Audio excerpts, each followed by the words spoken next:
I spent 3 weeks traveling through Southeast Asia, visiting Singapore, Thailand, Vietnam, and Malaysia. And honestly, Malaysia completely destroyed everything I thought I knew about this region. By the end of this video, you'll understand why this country left me absolutely speechless and why it might just be the most underrated travel destination in Southeast Asia. But first, let me take you through what I discovered in the other countries, because the contrast is what makes this story so incredible. My journey started in Singapore, and within the first hour of landing, I understood why people call this place the City of the Future. Walking through Changi Airport felt like stepping into a sci-fi movie. There's a massive indoor waterfall, the tallest in the world, cascading through the middle of the terminal. Gardens everywhere. Technology that makes you question if you've accidentally time-traveled 20 years forward.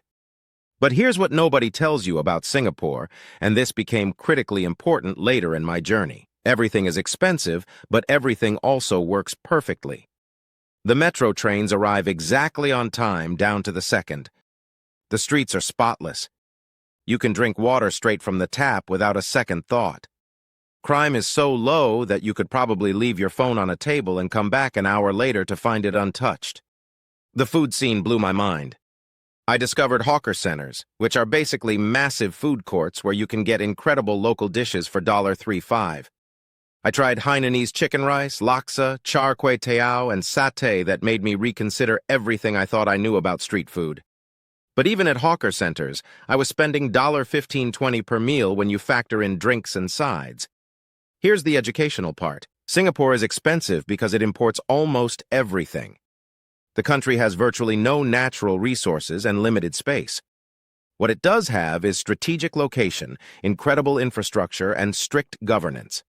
The cost of living reflects the cost of creating and maintaining that level of order and efficiency.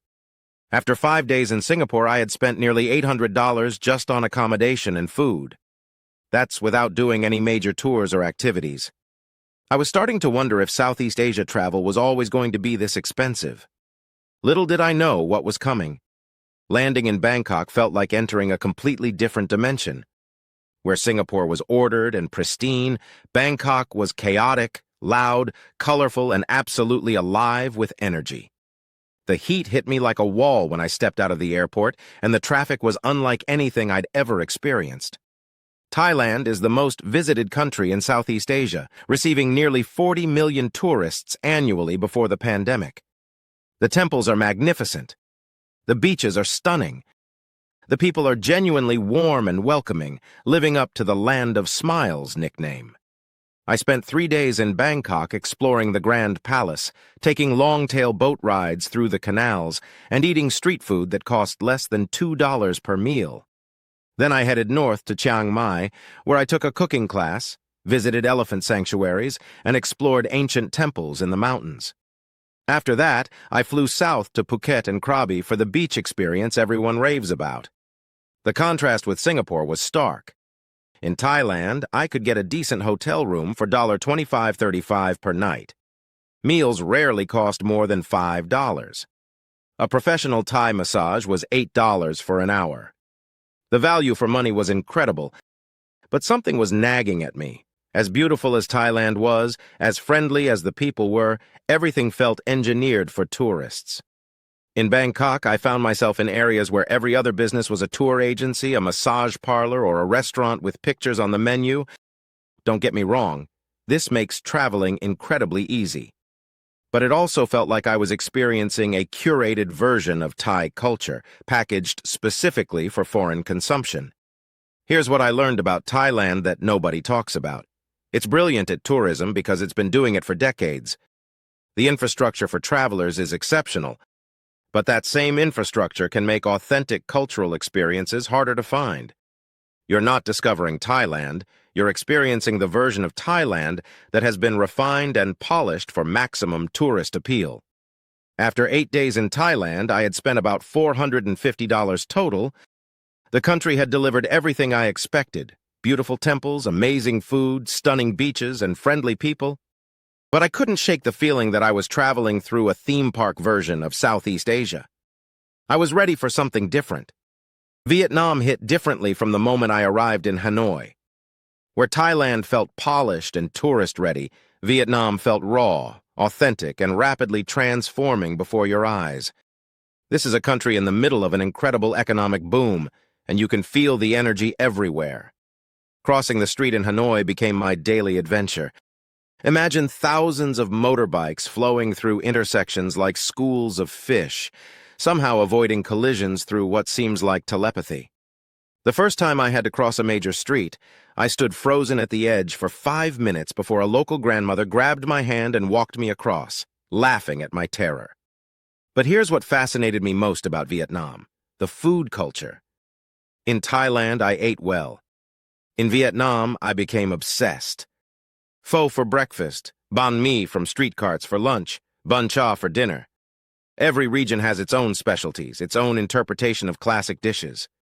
Vietnamese iced coffee made with strong dark roast and sweetened condensed milk became my daily ritual. Here's the educational insight about Vietnam.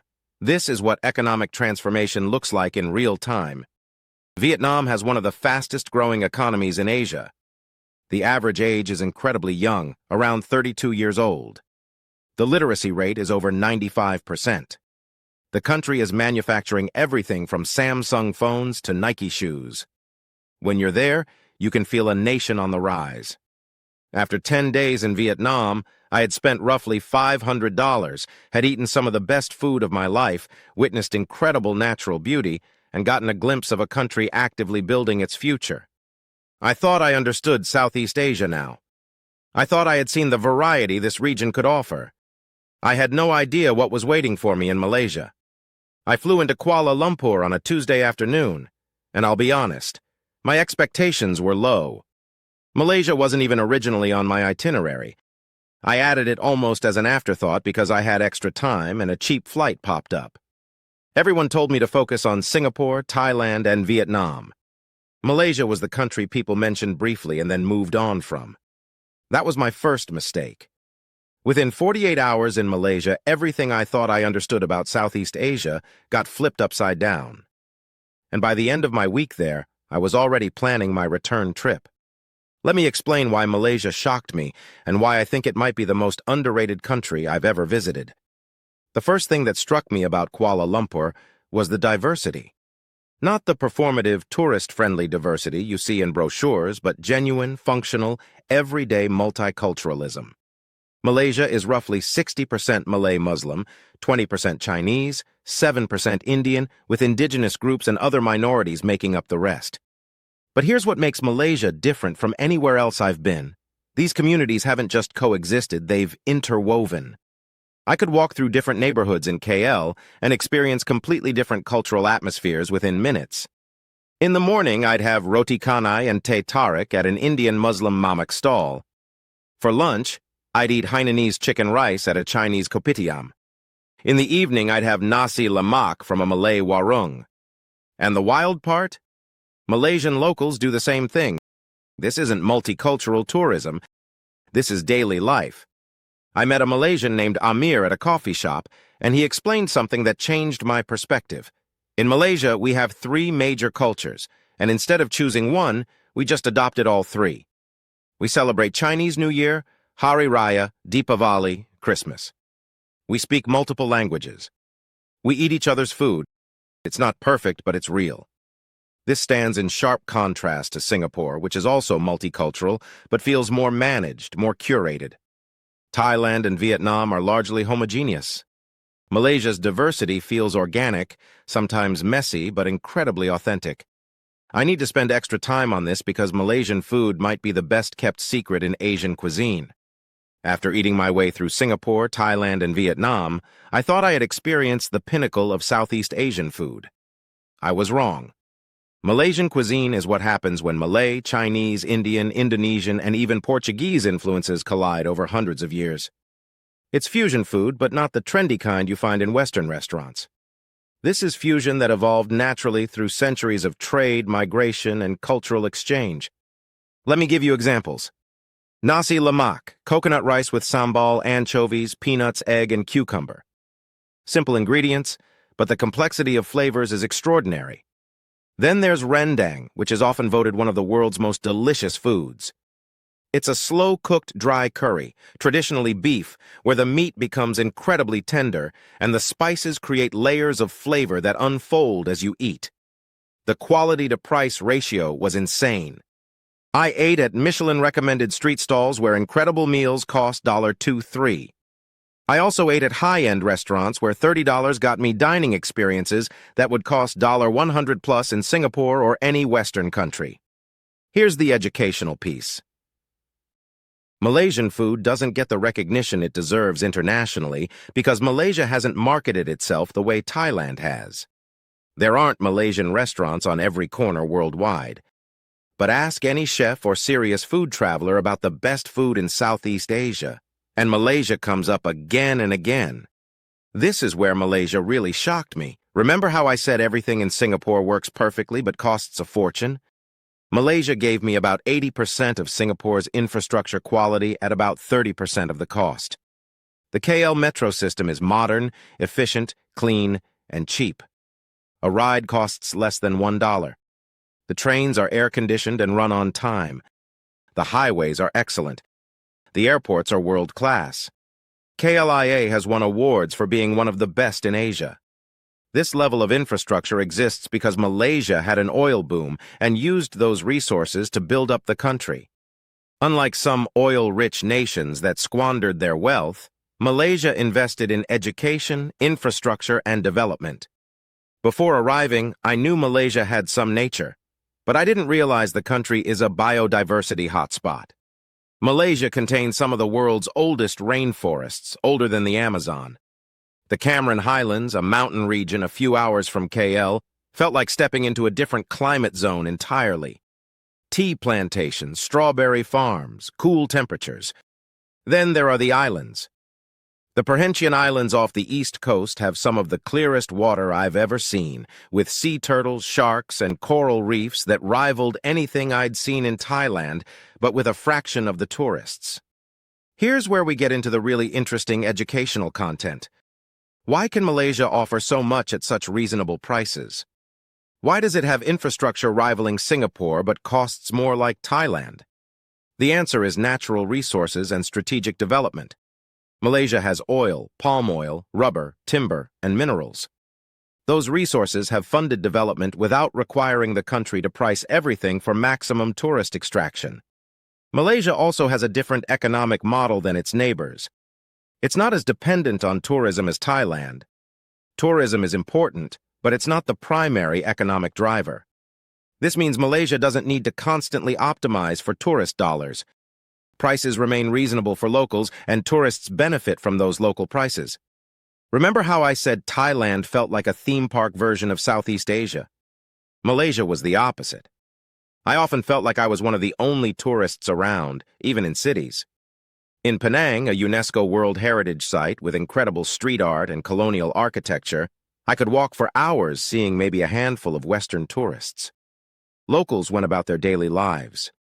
Street vendors were selling to locals, not performing for Instagram photos.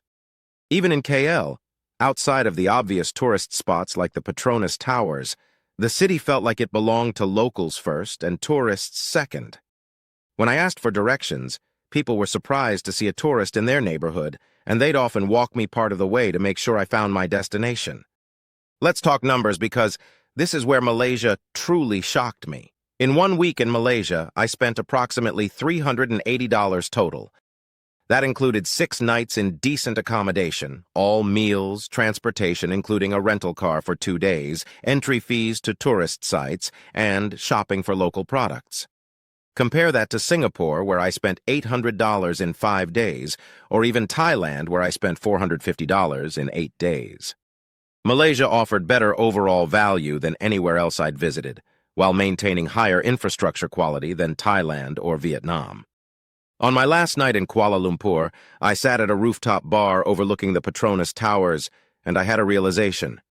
Malaysia represents what I actually want when I travel: authentic cultural experiences, excellent food, good infrastructure, natural beauty, and reasonable prices. It wasn't trying to be Singapore's perfectly ordered efficiency. It wasn't trying to be Thailand's tourist paradise. It wasn't trying to be Vietnam's raw authenticity. Malaysia was just being Malaysia. Multicultural, food-obsessed, infrastructure-rich, nature-blessed, and somehow flying under the radar of mainstream tourism. So why did Malaysia shock me when Singapore dazzled me, Thailand pleased me, and Vietnam impressed me? Because Malaysia wasn't trying to shock me. It wasn't selling me a curated experience. It wasn't performing for my benefit. Malaysia was just Malaysia, and in being authentically itself, it offered something more valuable than any of its neighbors. A genuine experience at an incredible value with infrastructure that actually works. Singapore is the friend who has their life together but costs you a fortune every time you hang out. Thailand is the friend who's super popular and fun but sometimes feels like they're performing for an audience. Vietnam is the friend who's going through an exciting transformation and you're rooting for them, but they're figuring things out. Malaysia is the friend who is genuinely cool, has their act together, doesn't cost you a fortune, and somehow nobody knows how awesome they are. That's the friend you want to keep close. Here's my challenge to you. If you're planning a Southeast Asia trip, don't skip Malaysia. Don't treat it as an afterthought. Give Malaysia at least a week. Explore beyond Kuala Lumpur. Eat everything you can, talk to locals, and see if you don't come away as shocked as I was. The region's most underrated country might just become your favorite destination. If this video changed your perspective on where to travel next, hit that like button. Subscribe if you want more honest travel content that goes beyond the typical tourist narrative. And comment below, have you been to Malaysia? Did it surprise you too, or am I crazy for ranking it above Thailand and Vietnam? Until then, safe travels, keep exploring, and remember, sometimes the best destinations are the ones nobody's talking about.